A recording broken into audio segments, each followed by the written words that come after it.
I should be reading more. While I've talked about techniques and tips for reading more in many of my videos over the past few years, I have some thoughts about this phrase.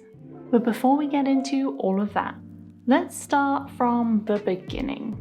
When I first started my YouTube channel, it wasn't about books at all. I used to create videos on personal development, being an introvert, and even some business stuff thrown in for good measure. But it wasn't until I created my video about reading 30 books in 30 days did I finally find something I wanted to talk about and explore properly. So I created video after video all about reading more books. At the time, I thought this was the type of content people wanted to see. After all, it was the stuff that was getting the most views across the board.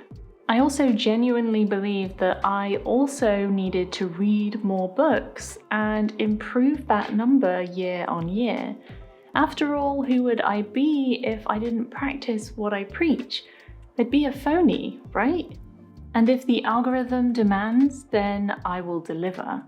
But what I didn't realize at the time was that not only was I not remembering all the books I read after I finished them, but I was not enjoying reading anymore, even though this enjoyment of reading is what gave me fuel in the first place. And by the time I realized what I was doing, I was already burnt out, and the last thing I wanted to do was read. It was like a reading slump on steroids. But while experiencing that slump or burnout, instead of doing other things and giving myself a break and a chance to feel like I'm ready to start reading again, I would beat myself up and always think I should be reading more. In this way, reading can fall into the trap of toxic positivity, even if what you're meant to be reading is meant to relax you. Toxic productivity is when the constant need to do negatively impacts your physical, mental, and emotional health. Toxic productivity may have the word productive in it, but as a concept, it's a destructive rather than productive behavior. You may feel like you're like this in daily life too. I know I certainly fall into that habit. It doesn't matter if it's work, chores, or leisure time. If I feel like I'm not doing something productive with my time, I beat myself up over it. But this isn't what reading should be all about. If you're reading to relax, unwind, or escape, then reading shouldn't be another chore. It should just be enjoyable. Productivity guilt is similar. It's the constant desire for forward momentum. It's that overwhelming, anxious feeling of always wanting to accomplish more, even if you're already doing it. You might have spent the whole weekend gaming, or you might have finished 2 books, cleaned the house, done the food shop and put a wash on, and gone for a walk. Either way, your brain is greedy and still seeks out the high that comes from productivity. When I set myself unrealistic reading goals, I feel the pressure to keep up with them and to rush through books that I may have once enjoyed more at a slower pace. I also tend to get kind of angry at longer books because they're stopping me from progressing faster or getting to the next book on my list.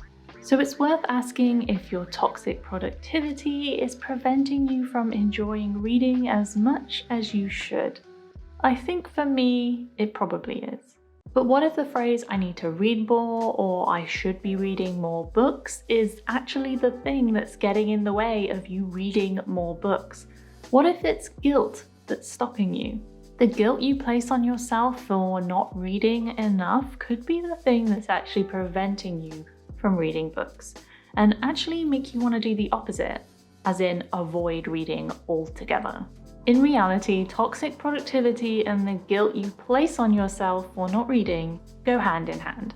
The guilt you feel around not reading as much as you said you would is similar to the guilt you feel if you didn't tick off all the items on your to-do list. You know that feeling. You set a to-do list for the day and something prevents you from ticking everything off. You feel crap, don't you? It doesn't really matter if it was within your control or not, you still feel bad. It's the same when it comes to reading. You may have set yourself goals at the start of the year to read more books, or at the start of the week, you had planned to read in the evenings. But if that doesn't happen, you feel guilty for not achieving those goals.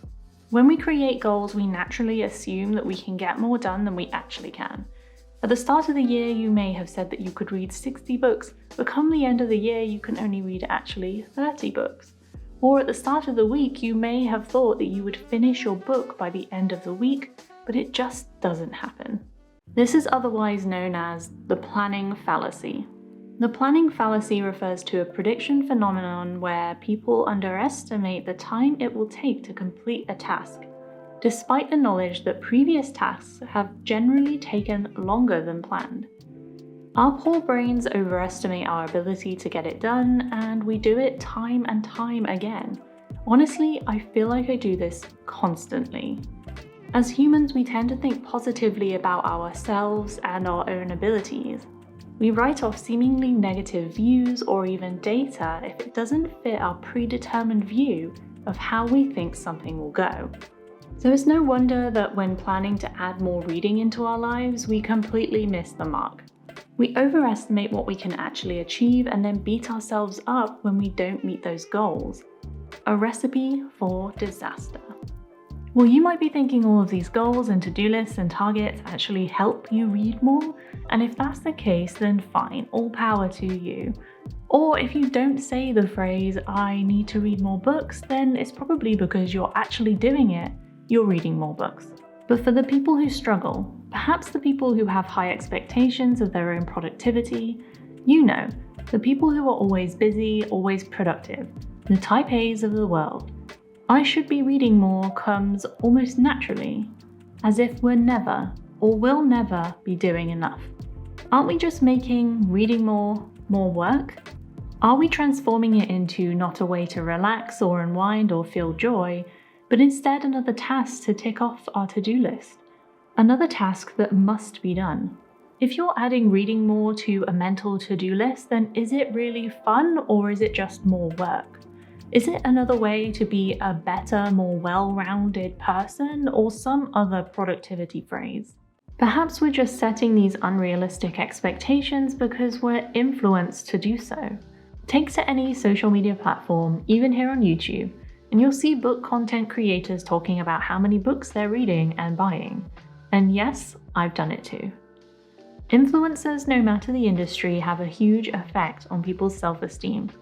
Even book creators place some pretty unrealistic expectations on our audiences.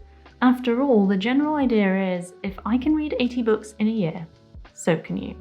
So it's probably not a surprise that we feel the need to also reach these goals.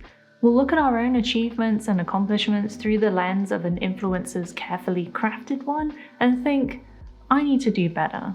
But we both know that it's not good for our self-esteem or our mental well-being in general, especially if this comparison is stopping you from reading in the first place, or stopping you from enjoying reading because you're struggling to keep up. I guess what I'm trying to say in this video is that if you feel under pressure to be reading right now, you really do not need to be. I'm not a failure if I've not read more than one book this week. I'm not a failure if I've not read a book at all. I'm not a terrible person if I've fallen behind on a reading goal I've set for myself. I'm just human, and sometimes I prioritize certain things over others. And if some days I don't feel like I can open that book, even though I know it's good, because I'm tired or distracted or there's something else I want to do instead, then that's okay too. The same goes for you. This doesn't mean I'm gonna stop reading. It just means that I'm trying to remove the guilt I feel when I'm not reading, so that when I pick up a book, it's a choice I've made freely, not one out of guilt. Of course, there are areas within our lives that we could balance to make more time for reading, especially if those things aren't bringing us any kind of joy or aren't serving us as much as, say, reading would. For me, I know when I put my phone down and stop scrolling, I can choose to pick up a book instead. But if I'm actually enjoying a film or a game or spending time with friends, I don't need to feel guilty about not reading because I've chosen to spend my time wisely. So no, you don't need to read more.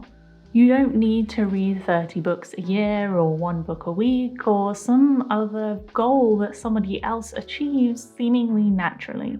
Instead of beating ourselves up for what we're not doing in our lives, we should just be in our lives to appreciate the ebbs and flows. The moments where you have loads of time to read and relax, and the other moments where you just don't. They're both important and they both deserve our attention.